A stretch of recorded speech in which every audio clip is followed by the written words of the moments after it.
It's just a good team overall win. I love that one. And my glove. I mean, my glove. Today we're playing for the sanitation, the fire department, the police department, all the people that actually do hard job in life. My job is my problems in baseball are Disney problems. So um, thank you for all you guys that take care of us, and much love. Hello, sports fans. It's Friday, September 13th, 2024. Welcome to Cleats by Dre. I'm Dre. Let's talk some sports. That audio clip at the Open, courtesy of SNY, you might have recognized that's New York Mets shortstop Francisco Lindor post-game on September 11th, following the Mets 6-2 win over the Blue Jays. Lindor is being humble, right? Talking about the real heroes that walk among us, the public servant heroes. We'll come back to Lindor later in this episode. But first, I want to ask the question: are athletes heroes? I'm not asking if they're role models, right? We know that the Charles Barkley, quote, "I'm not a role model." I'm asking, are they heroes?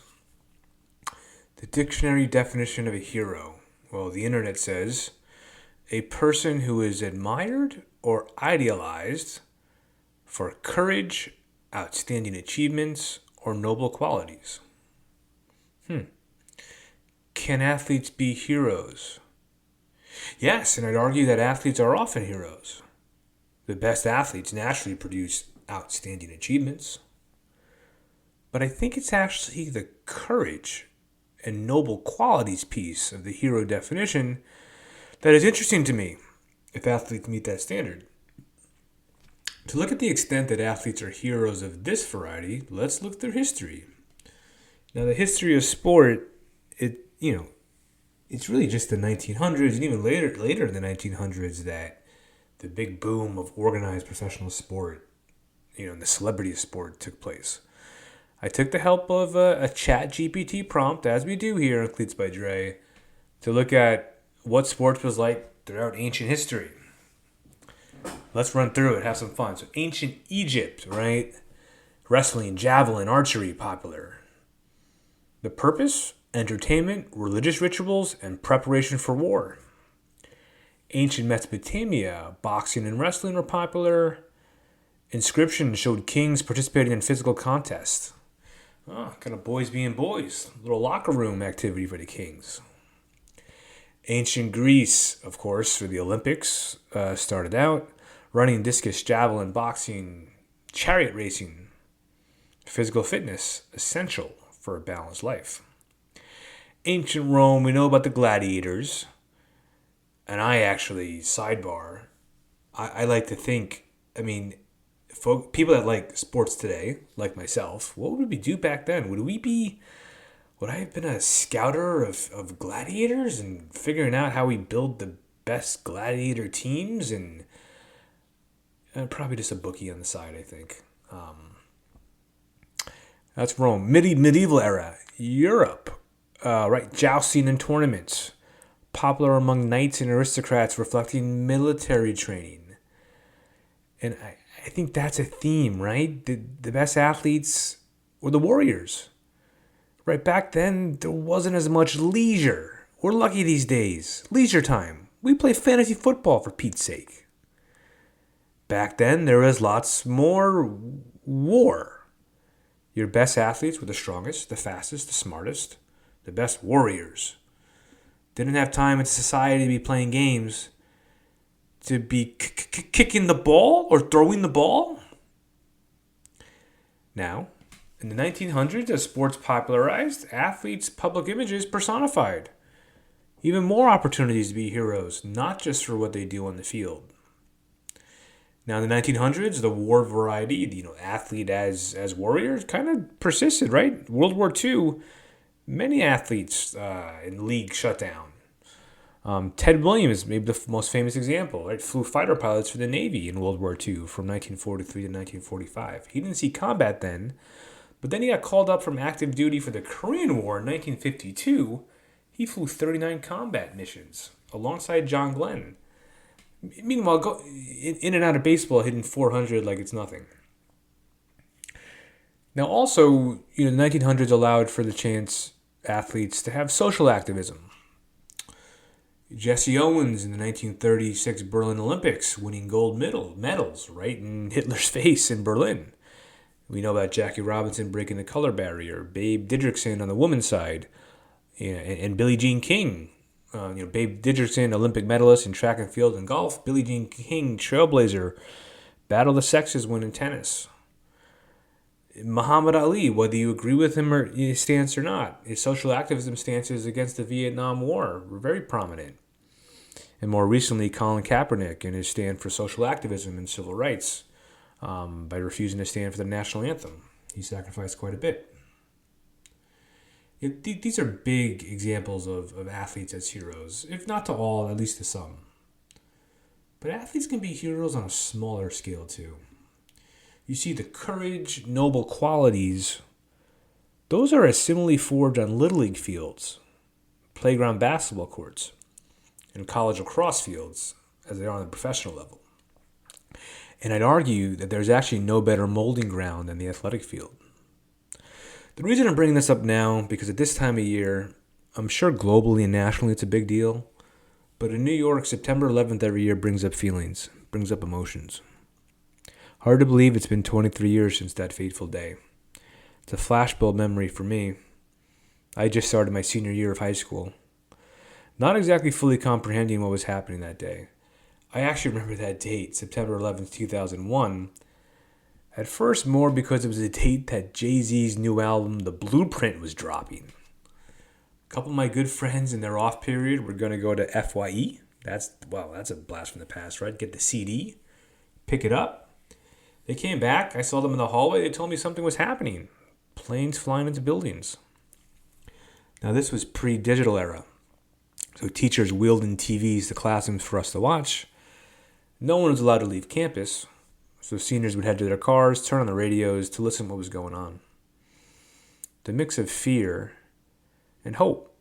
Hope that there were no more planes going into buildings or going into the ground. Comes to me like it was yesterday. I consider myself lucky that I don't think I lost anyone in my immediate circle. But of course, in our social circles, there were losses. And the stories on the news and pictures in the newspaper were so saddening. In a certain way, it was the end of innocence for our generation, and a harsh wake-up call to new reality. Now back to the talk on heroes. Every year, ESPN reposts a documentary they made, The Man in the Red Bandana, narrated by Ed Burns. And I cry every year. It's a 13-minute watch, and it chronicles the story of Wells Crowther. You should watch it. But Wells was a junior equities trader at Sandler O'Neill and Partners on the 104th floor of the South Tower. 24 years old. A volunteer firefighter when he was younger. Stories came out after 9/11 about how he saved a dozen people that day by confidently and swiftly leading them down flights of stairs in the madness of the blood and smoke and fire. And then he went back up to save more. Unfortunately, the building collapsed before he could get to safety. But his parents were able to learn of his heroism through stories from the survivors he saved, who identified him as having a red bandana, the one his dad gave to him when he was 6 years old and he always carried with him. Now, the fact that Wells played college lacrosse at Boston College is perhaps a minor footnote in this story. Is it a way that I felt I could tie this incredible story so I could talk about it on my podcast? Possibly. But if you don't think there's qualities that Wells displayed on those ball fields and honed on those ball fields that made him the man that saved 12 people's lives in the most unimaginable, impossible to prepare for scenario possible, then tell me, why do you care so much about sports again? Heroes are people admired or idolized for courage, outstanding achievements, or noble qualities. Let's ditch the dumb jock or celebrity perception that athletes sometimes get, and let's be sure to applaud and cherish and honor the ones that are true heroes to the fullest. So to segue to a little bit of a lighter topic, there is a hero in the making here in New York. And look, I'm back to the outstanding achievement kind. Though all indications he has some noble qualities as well. His name is, in fact, Francisco Lindor, shortstop for the New York Mets. Now, last time we spoke about Lindor was actually my first episode ever. Well, second, if you realize I did the one about my why, my welcoming all of you. I actually recorded the Lindor one first. And it was a little frivolous, right? Whether he deserved to make the All-Star game or not. Yeah, that was the topic that made me pick up a mic and say, I've got something to say. I'm going to start a podcast. Hey, he's got a great smile. Put him in the game. Since then, Lindor's tear has continued, and he's carried this Mets team with him. The New York Mets currently stand at 80-66, 14 games over 500. No one thought they'd be that good this year. They're one game ahead of the Braves, the beat-up Braves for the third and final wildcard spot. Playoff odds are up to 57% on Fangraphs. Those odds were as low as 8%, right, on June 2nd. And 13% as of August 28th, 2 weeks ago. No moment was as heroic for Lindor as well. Yeah, September 11th. As a team was donning NYPD and FDNY hats like they always do on the 11th. By the way, Major League Baseball, couldn't we have them play at home every year on that date, please? Look, the Mets were in a rut offensively. 16 runs in our previous 6 games. Hitting just .208 batting average, .299 on base percentage, .330 slugging percentage in September.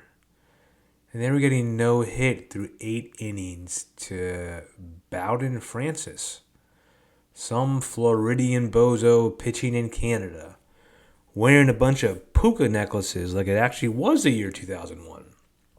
I wore puka necklaces. I'm not going to hate too much. Mets are down 1-0 at the risk of losing ground in their playoff race. Lindor strides to the plate on an 0-2 pitch. Boom!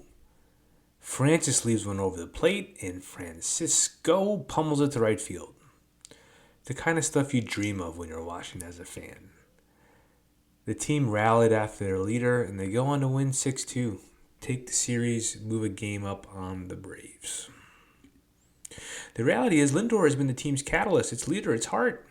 And he's narrowed it into a 2-man MVP race in the National League with Mr. Shohei Ohtani, who doesn't play defense. Note, by the way, the Mets have never had an MVP in their history. In their 62-year history. A lot of hubbub about they never threw a no-hitter until 2010. They never had an MVP. They've had Cy Young, sure. Never had an MVP. And I give credit to John Heyman, famous journalist in the New York Post, writing about there's an anti-East Coast bias, anti-Mets bias. He went through examples of whether it was Tom Seaver and pitchers didn't win MVPs back then, or David Wright, Carlos Beltran had some incredible years, even Bernard Gilkey. Mentioning there's been 33 West Coast MVPs in this time frame. Angels, Giants, Dodgers, all had almost a dozen each. Let's see what happens this year. Because on the year, Lindor, he's hitting .268, but 31 home runs, 85 RBIs, 832 OPS, 27 stolen bases. Most important number is what they call his F-WAR. It just wins above replacement, right? We talked about this before. 7.4, which is highest in the league. Now that's propped up because of his defense. He plays shortstop, the most important position in the field. He has 17 outs above average. That's a defensive metric, which is second among all shortstops. He's on his way to a Gold Glove, or at least a final finisher of the Gold Glove. Defense is critical. This other stat, we'll spend a quick second on it. He's top 15th percentile in the clutch rating. Whoa, let's analyze this one. So the clutch rating, the way I read it, it's very close to win probability added, which just it gives more credence to high leverage situations, whether it's runners in scoring position or late and close in the game, and it compares to your median production when you're in those tight moments. So if you believe in clutch, you believe in that kind of stuff, he's been clutch this year. And that stat might even be before Wednesday. You know what's interesting on that clutch rating? You know who's last out of the 134 qualifying players? Aaron Judge is last. Now, Yankees fans who watch the day-to-day games, I'd love to hear what you think about that. You know, this is, again, guys that are not coming through this year, running the scoring position, late in close games. Very interesting. Right. So, Lindor's season, which started with more booze and a Halloween parade. Bear with me, folks. It's late here. His season's teetering becoming the Mets' first MVP ever. But I'm going to call a shot and make another comparison with someone who's already an established New York sports legend. See if you can follow me on this. 1. A big trade brought him here with big expectations. Underwhelming performances at the start of his career, and persistent, awkward interactions with the crowd and the fans. Questioning his leadership ability. Team success in his second year. Team makes the playoffs, but flames out horribly in the first round. Struggles even into the fourth year, especially early on, some jaw-droppingly poor performances.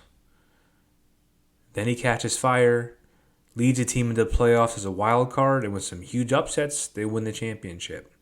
Now, that second half of that last sentence, playoffs, championships, not yet written for Lindor.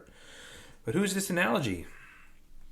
It's none other than Eli Manning, quarterback of the Giants. I mean, can anyone else think of a better analogy? With how high the expectations were when each of those stars arrived in New York, and how disappointing the start was, and how unappreciated in the national media the player was. Now, Eli brought the Giants, us, New York, 2 championships. Where does Lindor stand? Well, the Mets are in the thick of the playoff race. And this is the type of race that really is most similar to 2016. Everyone knows about the 2015 team. The 2016, lots of injuries that year. I mean, the Mets were down and out. They were 500 well into August. Their playoff odds were down to 7% in the middle of August. Then they got hot. Cespedes kept hitting. They got some more timely hitting from others in the lineup. And the pitching came through. They discovered, besides Syndergaard, who was a stud, they discovered guys like Seth Lugo and Robert Gesellman. And they were pound for pound. It wasn't until the last day or second to last day of the season that they clinched a playoff spot. Yes, we know they lost the wild card game to the Giants. But that season, that's most similar to where we are now. Because, in 2022, we were ahead, and then we kind of blew it, but we made the wild card. In 2015, they were well ahead in the division in the last 2 weeks. 2006, they were well ahead all season. 2007, 2008, ahead late, but really those choke jobs. And it really is almost, like 1998, 1999, where that we're in this kind of playoff race where it's tight. It's us and the Braves, our rivals, and we get to play them 3 more times. With this team going forward, there are some key ingredients in place, right? And the hitting's retooling. The pitching's been key lately. I saw a stat. The Mets have a 3.52 ERA since July 1st. Third best in Major League Baseball behind the Mariners and the Astros. You would have thought that. Sean Manaea in particular has picked up ace form since modeling Chris Sale's delivery. I thought Kodai Senga was almost a death warrant when he went down. Manaea is taking that ace job incredibly. And then you got Peterson and Severino pitching well still. Quintana throws innings. And really, manager Carlos Mendoza, he's been pulling all the right strings with the bullpen. And Edwin Diaz, as mercurial as he is, he's a postseason weapon. You think the Yankees wouldn't mind having Diaz? Look, the schedule is difficult. 7 games against the Phillies, 3 against the Brewers still. They have the hardest schedule of all the teams they're going against. But it's all right in front of them. It's going to be a joy to watch these next 16 games. Look, Lindor asked to be here. He asked for the trade. He signed on as soon as the trade was made to an extension. He seems to have found a comfort and a calm now in his 4th year with the Mets. He wanted this opportunity. I think the Mets have their hero, their $341 million man, their New York legend in the making, front and center to carry them along for the ride this year and beyond. Because it will take all of his leadership and his courage, outstanding achievements, and noble qualities to not only get this team into the playoffs, but deliver their first World Series title in 38 years. Okay, thanks for listening, folks. One request I'd have, as we're so new and early with this, I hope you enjoyed this episode, of course. Please think of one person who might also enjoy this episode and text it to them. Whether they're Mets or baseball fans or just sports fans and believe in the power of athletes and heroes, send it on. Let's grow this thing. Okay, thanks a lot. Take care.